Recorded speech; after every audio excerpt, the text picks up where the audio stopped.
children can have fathers. And that's what BLM Sacramento wants to stay vigilant in this community on. We want to make sure that laws begin to change, that policy changes within departments, that state legislation gets passed so that these kind of things can't happen again. I heard exactly, that's what I thought too. That said, not one more. On my watch, not one more. I have 6 sons, not one more. That's what we're talking about.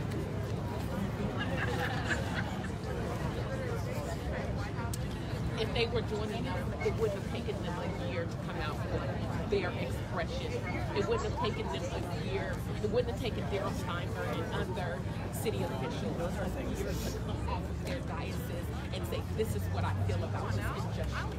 It wouldn't take a year. Humanity does not take a year. It doesn't.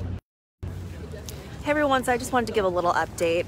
It's been a pretty busy morning to afternoon, but we're outside the Sacramento Police Department off Freeport Boulevard. There's a pretty big crowd out here of people. Black Lives Matter, the Sacramento chapter, they posted something on their Facebook page telling people to show up here to show and to ask for justice for Stephon Clark. So kind of just backtracking what we know and kind of what happened earlier today and kind of pretty much the stops that I made. So there was a press conference at noon today and the district attorney announced that she will not be filing charges against the officers that were involved in the shooting and death of Stephon Clark. There was Black Lives Matter out there outside the building where that announcement was being told. It was actually right outside the DA's office. They were gathering around that area, and right when the announcement was going on, Stephon Clark's brother said that they were going to be holding a press conference just to talk about what happened and also the DA's decision. So after that, we went over to the Clark family house in South Sacramento, the Meadowview neighborhood. Stephon Clark's mother said that the fight for justice is only beginning. She also said that the DA taunted her this morning, and finally the DA told her what she was actually going to say in that press conference. We also had a family friend who talked about that, we asked about what was going on here over at Sac PD. She said that the family will not say if they're going to be part of it, and again, just that the fight for justice is only just beginning. So I just wanted to show you a little bit of the crowd. I just wanted to give you a summary of kind of what's been going on so far today. I'm trying to see what time it is actually. So it's close to 3 o'clock. Some of the people that I see out here in the crowd were here, we're part of this over the course of the year. Just backtracking again with the whole shooting with Stephon Clark. This happened in March 18 of 2018.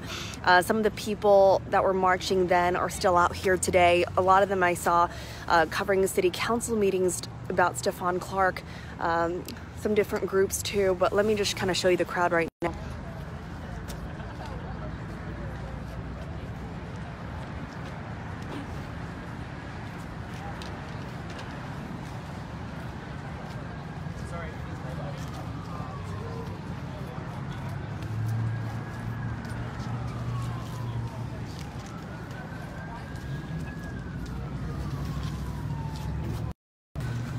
So I'm gonna go around here. I've been seeing some people hold signs, but for the most part, it's been pretty quiet and peaceful so far. The leader for the Sacramento chapter, Tanya Vison, is doing some interviews right now, but just wanted to show you some of the signs out here that they're holding.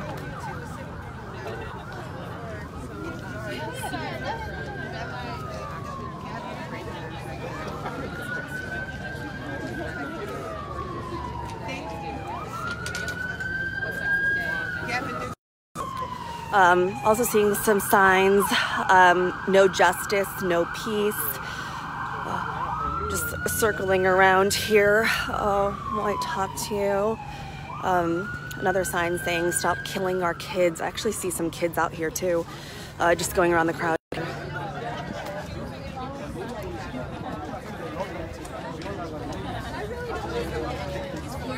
I thought so, that's what she said.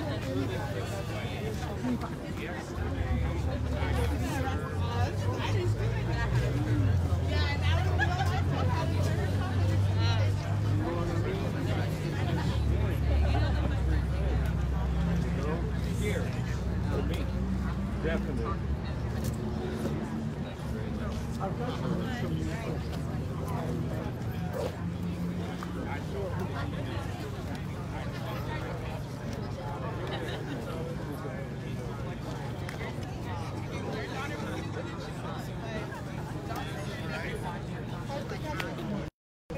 So you can probably tell it's been pretty quiet for the most part, but just wanted to go over just kind of the mood out here.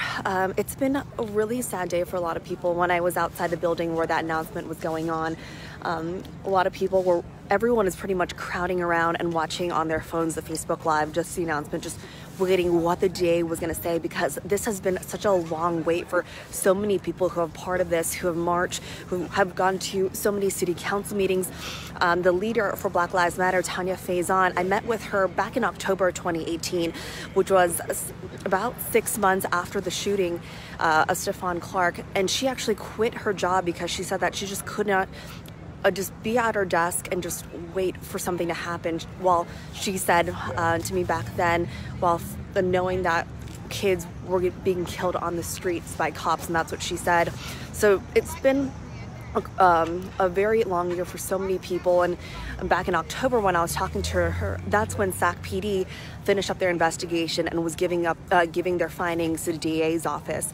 So yeah, since October they were all waiting for this. And when we were over at the Clark family house, a lot of family members were just looking down and just hugging one another and just so upset over the results and what was going to happen. They are trying to go above the DA, hoping maybe on a federal level they will be able to get justice for Stephon Clark, and hoping that the officers that were involved in the shooting and death will face criminal charges.